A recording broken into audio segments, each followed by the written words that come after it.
In this video, we will show you how to fetch data from a Make webhook and send the data to a Voiceflow chatbot. Make has many applications, and most current tutorials show how to send data from Voiceflow chatbot to Make applications, but not the other way. This video shows step-by-step guide to connect a Voiceflow chatbot with a Make webhook, and fetch data from Make and save the data to Voiceflow variables for future use. This powerful technique allows you to leverage the capabilities of both platforms to create more dynamic and interactive conversational experiences. Key topics covered in this video are, firstly, creating a Make webhook. You will learn how to set up a webhook in your Make application to trigger actions when specific events occur. Secondly, connecting Voiceflow to Make. Discover how to establish a connection between your Voiceflow chatbot and your Make application using the webhook. Thirdly, fetching data from Make. Understand how to retrieve data from the Make webhook and store it in Voiceflow variables for further processing. Let's get started. After you log on your Make account, you can see all your scenarios created previously. Let us click to create a new scenario for this tutorial. In the new scenario, you can use the default name or give it a new name. Let us change the name to Make Data to Voiceflow. So, we know this new scenario is for fetching data from Make and send it to a Voiceflow chatbot. In order to do this, we need to add a webhook trigger, which can connect Voiceflow with Make. Make has a default webhook app. We can configure the webhook to accept HTTP request from Voiceflow. After clicking the webhook's icon, we can see two triggers. We select the custom webhook app. If you do not see it, you can search the module. We are going to create a webhook. You can use the default name for this webhook. Here, let us change the name to Make to Voiceflow. In my previous video, I used Voiceflow to Make because we have a webhook and Voiceflow can send data to Make. You may want to watch that video, too. Let us click the slider to see advanced settings. If you have a Voiceflow chatbot sending data to Make, you will need to use a post method. By default, the getHTTP method is no, because in that case, you do not need the get method, and you only need to send the data to Make using the post method. We are going to do the other way, fetching data from Make and save the data in Voiceflow variables. We need to change the getHTTP method to yes. This allows us to make API calls using the get method. You also can change other settings, such as the request headers. For simplicity, I leave other settings unchanged, so we do not need the headers in our API calls. Now, we have created the webhook. You can see the red circling, which means the webhook is waiting for the activation. We need to send information to the webhook before we can use it. Make has generated the URL for this webhook. The blue is the URL we need to communicate with Voiceflow or any other applications to pass data between them. Let us click the button to make a copy of the webhook URL. In order to activate the webhook, you can send data from Voiceflow like what we have done in our previous video. Today, we will use a simple method to do it. In the browser, we paste the webhook URL and press enter on the computer. We see the response accepted. This tells us that the browser has successfully made a request to the webhook, and the webhook has responded with the status of accepted. Now, we can see the green words successfully determined, and the red circling has disappeared. This indicates that the webhook is ready to use. In your project, you may have other modules and applications which generate data that you want to pass to Voiceflow. In this tutorial, we will pass username, email, and phone number to Voiceflow via the webhook. In the tools, we will use the set variable module to set these variables and pass these data to Voiceflow. In your project, of course, you can use your real data. We select the set variable module to store the data to the variables. Let us connect this tool's module with the webhook trigger. We can set the variable by clicking on the module. If we click the box under the variable name, we do not see the variable names from the webhook module, which contains only one variable method. If you want to see the variable names in the webhook module, in our case, the variable names will be name, email, and phone. You can send those from Voiceflow. Here, I will show you a simple way to do it. Back to the browser, we will enter the variable names and their default values in the end of the URL. We add the query with the question mark and the variable names. In each name-value pair, we use an equal sign between the variable name and its value. We also use an ampersand sign between the variable pairs. So, we enter the variable name with the default value of Jack, the variable email with the default value of Jack at example.com, and the variable phone with the default value of 1, 2, 3, 4, 5, 6. After pressing the Enter key, we see the webhook response showing there is no scenario listening for this webhook. This indicates that the webhook module is not running. Let us right-click on the module and select Run this module only, because the next tools module is not ready to run yet. The webhook is now running and waiting for a trigger. We re-enter the query and see the accepted response. Now, we see the webhook output contains 4 variables, i.e. name, email, phone, and method. The first 3 variables have the default values we have entered previously. The method has the value of get. We can now set the variable. We see the name variable from the webhook, and we click on it to add it to the variable name. We can see other variables of the webhook, too. For the variable value, we set it as Tom. We will pass it to Voiceflow. Again, in your project, you can use your own variables and pass the desired values to your Voiceflow chatbot. We will set the email variable. We can make a copy of the tools module and paste it next to it. As you can see, they are automatically connected. For the third variable phone, we can do the same thing. Paste it next to the second tools module. To set the second variable, we delete the name and click the email variable of the webhook to add it to the variable name. For the value, we enter Tom at example.com. This is different from the webhook default value, which is Jack at example.com. We will pass this value set in this module to Voiceflow. Now, we are going to set the third variable phone. We delete the name and click the phone variable of the webhook to add it to the module. For the value, we enter numbers in a random order. After this, we have done setting all the 3 variables to be passed to Voiceflow. In order to pass the data, we need to use a webhook response module. Click the webhook icon, and select the webhook response module to add it to the scenario. Let us place the module at the end of the scenario, and connect it to the third tools module. We will configure the response module to return the data to Voiceflow. If we click the module, we see the status with a default value of 200. This means a successful API call. In body, we will add the data to be passed to Voiceflow. Let us show the advanced settings. We will add a custom header. We will return the data in JSON format. We add the key as content type and the value as application/JSON. This defines the data type passed to Voiceflow. With this setting, we can extract the response data using its JSON method and save it in Voiceflow. In the body, we will add the data in JSON format. The data should be wrapped in a pair of curly braces, and in key-value pairs, just like an object type in JavaScript. The key should be a string, so we use double quotes, and put the key in between. The key is basically the name of the variable. Our first variable is the username. We click the variable from the webhook, and add it as the name of the key. The value of the username should also be a string. We need to add a colon between the key and the value. We also use double quotes, and put the value in between. The value should be from the first tools module where we have set the variable with the value of username. Let us click the variable value and add it between the quotation marks. Between the key-value pairs, we use a comma to separate them. We add the key-value pair of the second variable, which is email. We do the same thing to add the third key-value pair of the last variable, which is the phone number.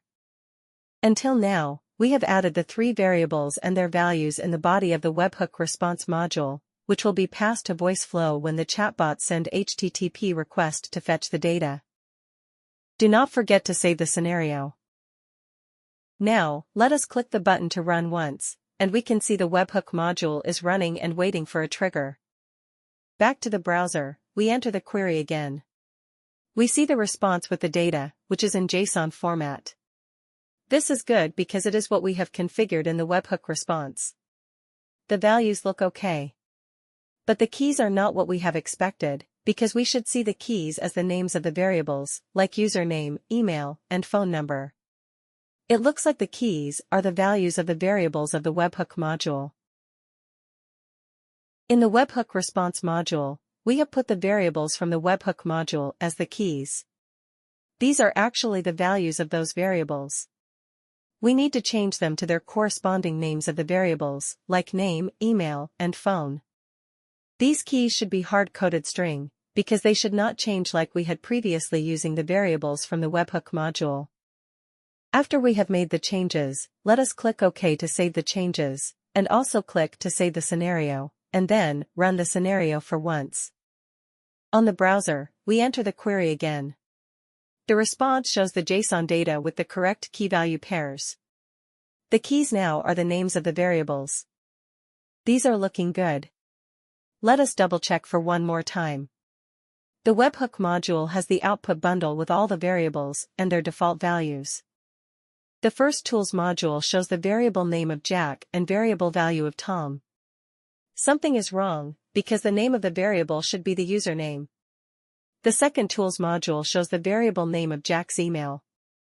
The third tools module shows the variable name as the numbers. The reason is because we put the variable of the webhook module. Let us enter the name in the variable name. In the second tools module, we enter email in the variable name. In the third tools module, we enter phone in the variable name, and we have the value of the phone numbers. After the corrections, we have the right key-value pairs to be passed to the Voiceflow. In the webhook response module, we check the JSON data, which has the variable names and values. Because we have made changes in the tools modules, let us save the scenario. Click the Run Once button again. On the browser, we enter the URL to trigger the webhook. We have the response data in JSON, but we only see the names of the variables, and the values are empty strings. Let us examine the webhook response module. The values look empty. We need to delete the empty values, and click to select the variables from their corresponding tools modules. Because we have made changes in the three tools modules, we need to update their values which are used in the webhook response module. These key-value pairs will be passed to Voiceflow in JSON format after the HTTP request. We can retrieve these data from the response object. Let us save the scenario, and click the Run Once button. Now, the webhook is running and waiting for a trigger. Back on the browser, we enter the query, and we can see the response showing the JSON data. The data has key-value pairs with the variable names and values as expected. The webhook module shows the output bundle with the correct variable names and values. In the first tools module, we set the variable pair as name and Tom. In the second tools module, we set the variable pair as email and Tom's email address. In the third tools module, we set the variable pair as phone and phone numbers. We check the output bundle, and the variable name and value are correct. For this one, we have the correct phone variable and the phone number. In the webhook response module, we have the correct JSON data in the body. In the bundle, we can see the data with correct key-value pairs to be passed to Voiceflow. There is also status variable with the value of 200 indicating a successful HTTP request. In the headers, we define the content type as application/JSON, so the webhook returns the data in JSON format to Voiceflow. Until now, we have built a simple scenario to use the webhook to pass the data to a Voiceflow chatbot. We have a custom webhook as a trigger, which has been configured to accept HTTP request of GET method. Voiceflow can send a HTTP request to this webhook to fetch data from Make. We use three tools modules to set three variables as demo to be passed to Voiceflow. But, in your application, you will use your real data to be passed to your Voiceflow chatbot. Do not forget to use a webhook response module to add your data in the body in the JSON format. Also, we need to configure the header with the content type as application/JSON, so we can retrieve the data from Make and extract the data in JSON format. As we have configured the webhook, we are going to move to Voiceflow.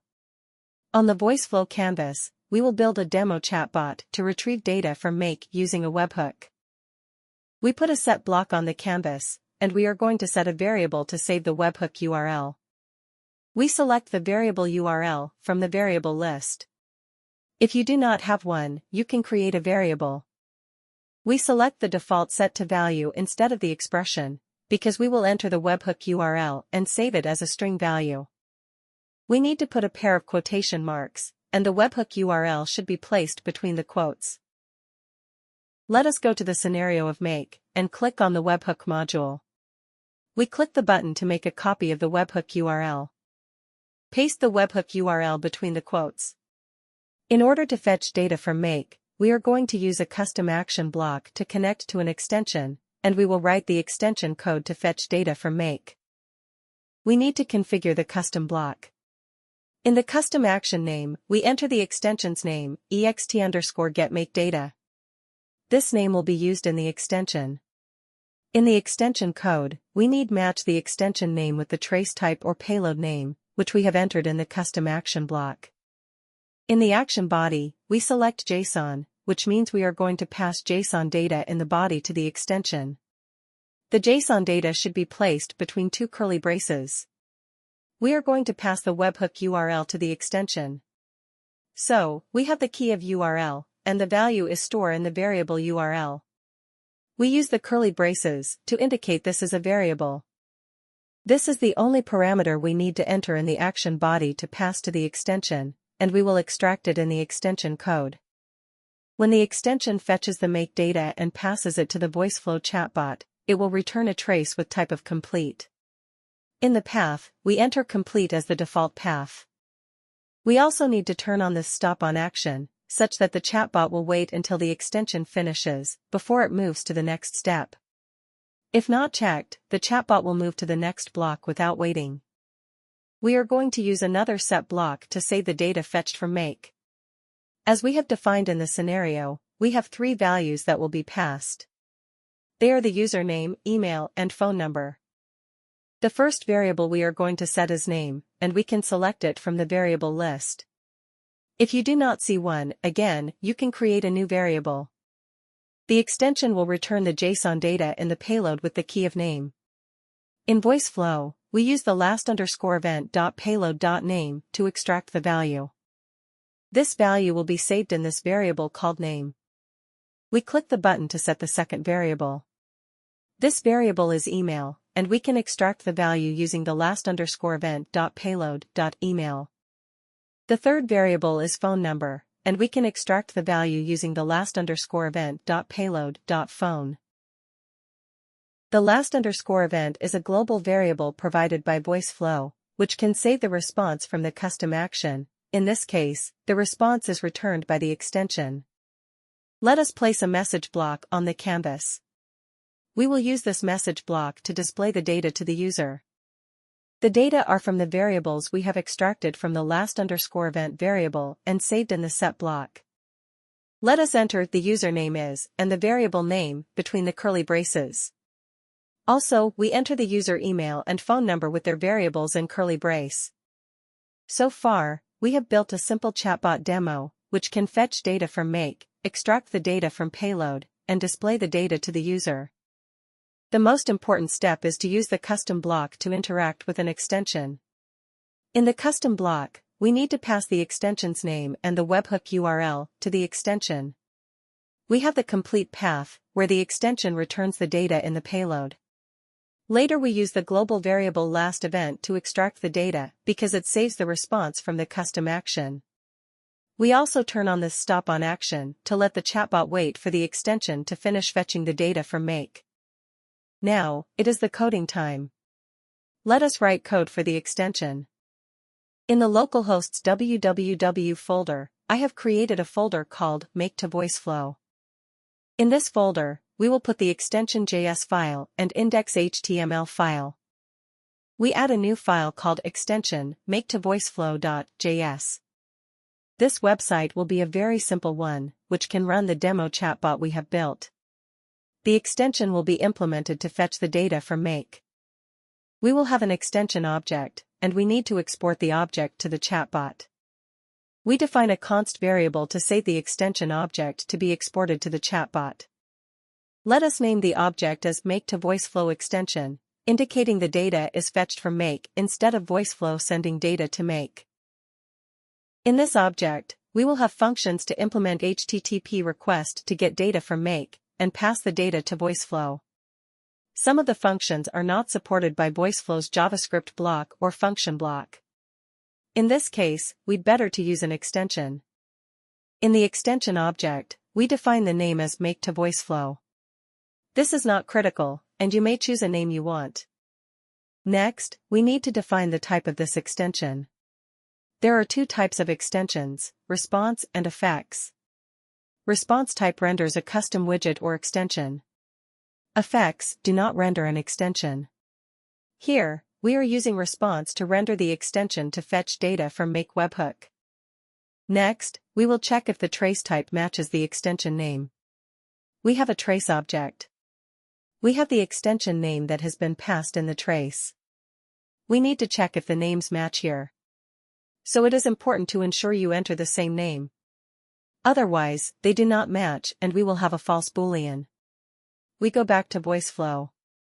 In the custom action block, we have entered the name ext_getMakeData. Let us make a copy. We paste the name to match the trace type. This is better than manually entering the name because it is possible to have typos. Besides checking the trace type, we also can check the trace payload. The name can be passed in the payload, so we need to get the name from the payload and check if it matches the extension name. If neither the trace type nor the payload name attribute matches the extension name, we will not be able to implement the extension.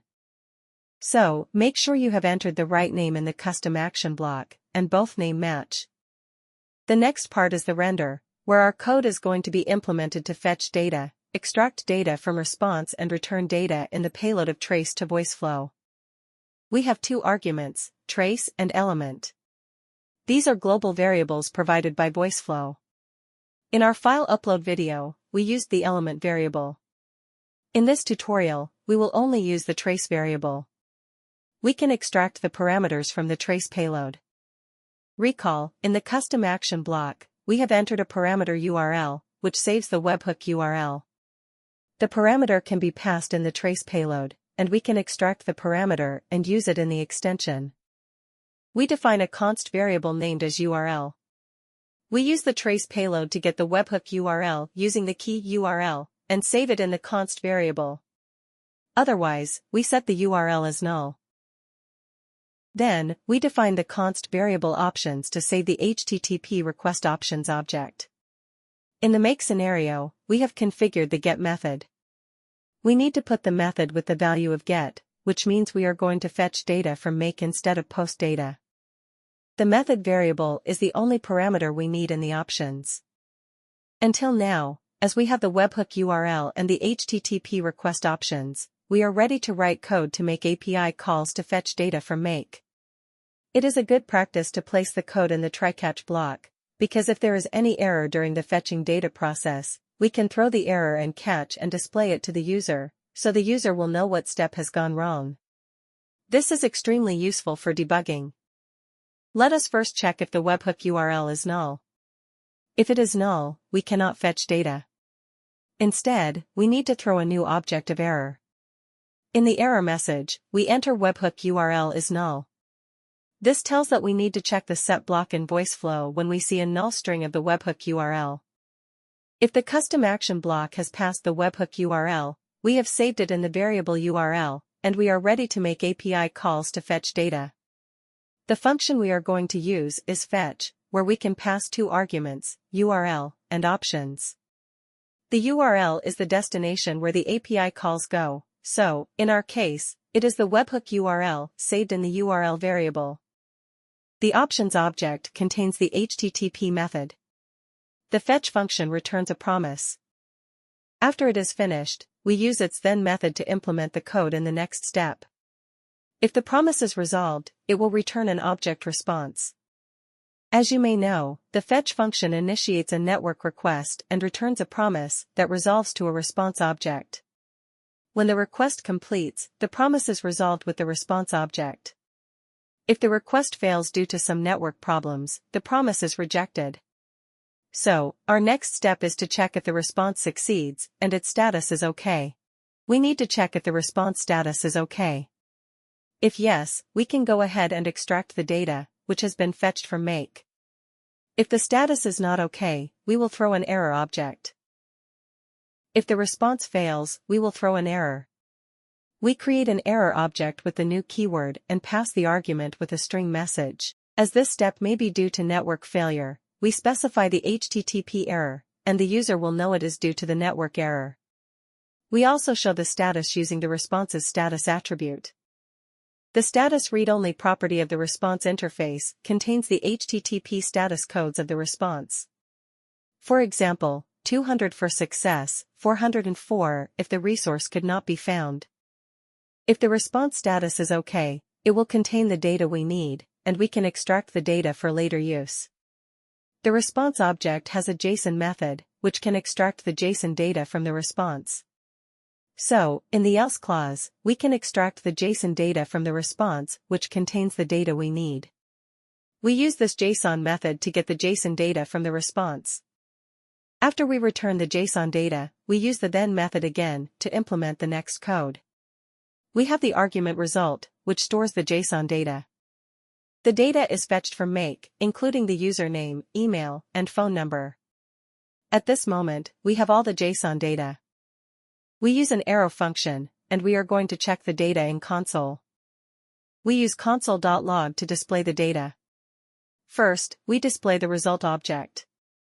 If the result object is null or not an object, we will see the error in the console. This is good for debugging. In the console, we can see the object and its properties.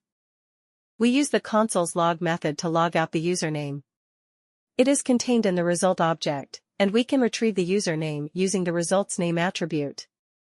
In the console, we also log out the user phone number and email using the results phone and email attributes. If there is any error, we can see it in the console, so we will know what is wrong. This is very helpful for debugging when some step goes wrong, and we can quickly figure out where the error is. Until now, we have the result object containing all the data. It is time to pass the data to Voiceflow. Voiceflow provides a chat method called interact, where we can pass the data in payload. We use window.voiceflow.chat.interact, and an object in the argument. In the object, we will define the type and payload. Recall, in the chatbot, we have entered complete in the path of the custom action block. We need to define the type with the same word complete, so they match. After the type, we will pass the data to Voiceflow using payload. The payload is an object containing the key value pairs of the data we want to return to Voiceflow. We simply define the keys using the variable names. Note, the variable names should match the ones we entered in the set block, where we use the last_event.payload to extract the data. If they do not match, we will not be able to get the data from payload. So, it is important to make sure keys are same as those variable names entered in the set block. We put the data values in each key value pairs by retrieving the values from result and its corresponding variable names. So far, we have finished the code to fetch data from Make, extract the JSON data, and return the JSON data in payload to Voiceflow. All these are done in the try block, where we can throw errors when needed. If there is any error, we need to use a catch block to catch the error. In the catch, we pass an argument using the error object, which has been created in the try block or anywhere else in the program. First, we will display the error message in the console, where is a good place for debugging. We simply log out the error message using the console's log method. In the argument, we pass the error object's message attribute, which will be displayed in the console, to let us know what is wrong. In the following, we are going to return an object to Voiceflow. We need to define the path and trace. The object will be implemented by the chatbot in the error path. In the trace, we have the payload containing the error message. As we have an error, we return a path called error path defined by Voiceflow. It is the next exit, so the chatbot will implement this path as an error path. Next is a trace array. Voiceflow traces are JSON objects that represent the outputs of a Voiceflow flow. Each trace has a type attribute that identifies the type of element, and a payload object that contains additional data. The type of trace varies depending on the event that triggered it. In the trace array, we have an object. We define the type of trace as debug. This will show up if the debug mode is turned on when we test run the chatbot. Then, we enter the error message in the payload. Payload is an object containing key-value data pair we want to pass. In this case, as we want to display error, we use the key name as message, and the value is the string. We concatenate the error with the message attribute of the error object passed in the argument. So, the whole string containing the error message will be displayed in the debug mode. Great! We have finished the code of the extension. Congratulations! You should have an extension now, which can fetch data from Make and return the JSON data to your Voiceflow chatbot. In your code, you have a fetch function to make API calls to retrieve data from Make's webhook, extract the JSON data from the response, and return the data in JSON to your Voiceflow chatbot. In the following, we will import the extension to the index.html file. In the same folder, we add a new file called index.html. We will create a very simple website to embed our chatbot on the local host. In this file, we have a HTML doc, and the header of chatbot demo. In the body, we have a paragraph, "This is Voiceflow chatbot demo," to show on the web page. We need to put the chatbot embedding code before the closing body tag. In order to get the embedding code, we go back to our chatbot. We need to click the Publish button to publish our chatbot. After we have successfully published our chatbot, we see the Embed widget button. We can click it to get the embedding code. We see the code snippet. This code includes the Voiceflow runtime URL, which is needed for the implementation of the chatbot. It also has the project ID and version ID, and other information. Let us make a copy and paste it before the closing body tag. In order to import the extension, we need to change the script type to module. If you do not make the change, the code won't work. We also need to import the extension from its location. We use the keyword import and the extension's name. For the extension name, it is better not to enter it manually, because it is very easy to have typos. Instead, we can go to the extension file and make a copy of the extension name. If the extension names do not match, the code will not be imported, and the extension will not be implemented. Let's paste the extension name between the curly braces. We need to specify the location of the extension. I have put the extension file and the index.html file in the same folder. Let me make a copy of the file name of the extension file. Paste the name and add JS at the end. In the Voiceflow chat load function, we can see the project ID of our chatbot, which is assigned by Voiceflow and used to verify the project. There is also general runtime URL, and the version ID is production. Next, we are going to add our extension name to the extensions array to let Voiceflow know and implement our extension. In the assistant, we have an object where we can put our extensions. The extensions array can have many extensions. We can put our extension here. If you have multiple extensions, of course, just enter their names in the extension array, so that all the extensions will be implemented. Again, in order to avoid typos, we make a copy of the extension name and paste it in the extensions array. At this point, we have finished the extension code and imported the extension to the index.html file. We can embed the extension with the local host website. Let us go to the browser to test it. In the browser address, we enter the localhost / the name of the folder, which is make to Voiceflow and index.html. We should see the chat window on the localhost website. After loading, we see the website has been loaded correctly, and we can see the chat bubble at the bottom right corner. Let us click the bubble and start a new chat. But we see the chat has paused and does not show the data we expected. Let us right-click the mouse and select the inspect to see what has gone wrong. In the console, we see the webhook URL is null. Recall, we have written one line of code in our extension to throw this error when the webhook URL variable is empty. It shows the extension file line 41. We can click on it, and it will bring us to this line of code.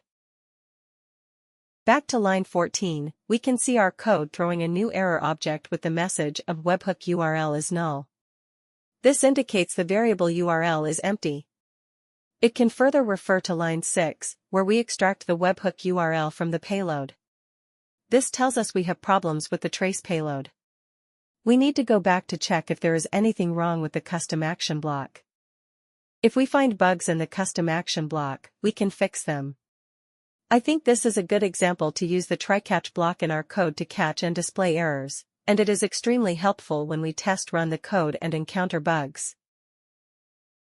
Let us go back to Voiceflow to fix the bugs. I do not like bugs, but you cannot always write bug-free code.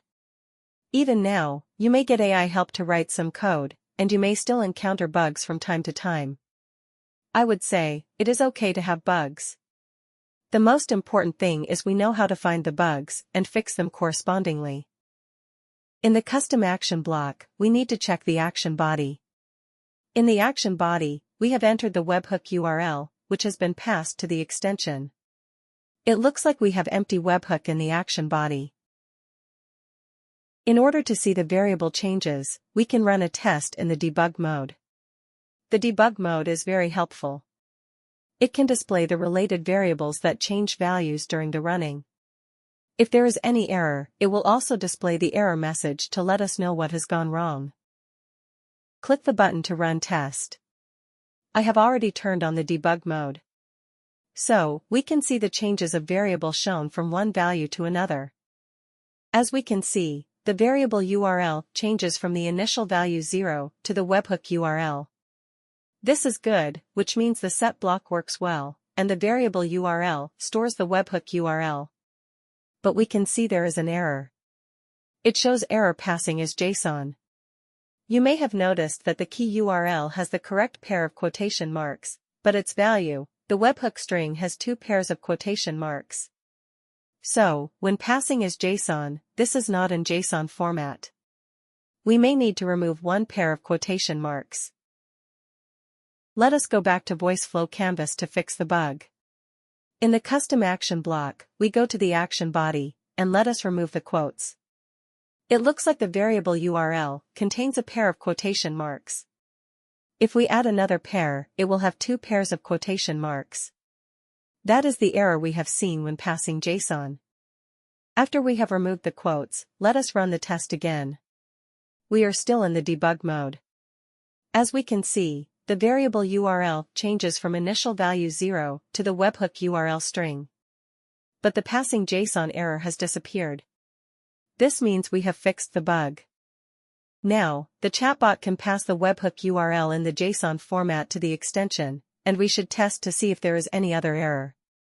As we have removed the double quotes, we need to save the changes. We can publish the chatbot again so that the changes can be saved. But we do not need to embed the widget again, because we have already done so. Let us go back to the localhost website and refresh the web page. We click the chat bubble to open the chat window and start a new chat. But we see an error in the console. It says uncaught syntax error, accepted as not valid JSON. This means that we have not run the scenario in Make. Let us go to the scenario on Make. We click the Run Once button to run the scenario. Now, the webhook is running and waiting for a trigger. We go back to the localhost website and click to refresh the web page to reload everything. After the web page and the chatbot have been loaded, we see the error on the console has gone. We click the bubble to open the window, and click the cross to end the chat. We click the chat bubble again, and click the button to start a new chat. After the chatbot finishes, we can see it has reaches the end without errors. It displays the data we entered in the last message block. But, the data values are not what we expected. If we go to console, we can see the username, email, and phone numbers shown correctly. We also can see the result object, which contains all the data in JSON format. This means we have obtained the correct data in our extension. In the chatbot, we see the values are actually the code in the last message block, which we have entered to extract the data from the payload of the last event object. It looks like the code has not converted to the JSON data we need. In this case, we may want to double-check again the webhook to see if all the data has been implemented correctly. The chatbot has communicated with the webhook, and we can see the output data with the method of get. In the first tools module, we see the output of key-value pair as name of Tom. The second tools module shows the correct email key and the value of the email address. The third one shows the correct phone variable name and the correct phone number value. In the webhook response module, we can see the body data in the JSON format. It has 3 key-value pairs. We see the correct username, email, and phone number. They are in the correct JSON format. All looks good in the make. Next, we will go back to check the Voiceflow Chatbot. It seems that the custom action block has successfully connected to the extension, and extension has successfully connected to the webhook. All the data in Make has been fetched by the extension, and we have those data displayed in the console. So, we are very sure the custom action block works fine. Next, we need to check the set block. It shows that the name, email, and phone number have been set to the last event.payload, which is a string. This is why the chatbot has shown these data in the message block. Let us click the first set block to see the details. Aha! We can see that I have chosen the set to value. When this radio button is selected, the entire value entered is taken as a string, which is saved to the variable. We need to select the expression, because we use the expression to extract data from the payload of the last event variable. Let us enter the expression again. We can select the variable last event, because it is a global variable provided by Voiceflow. Then, we enter the payload.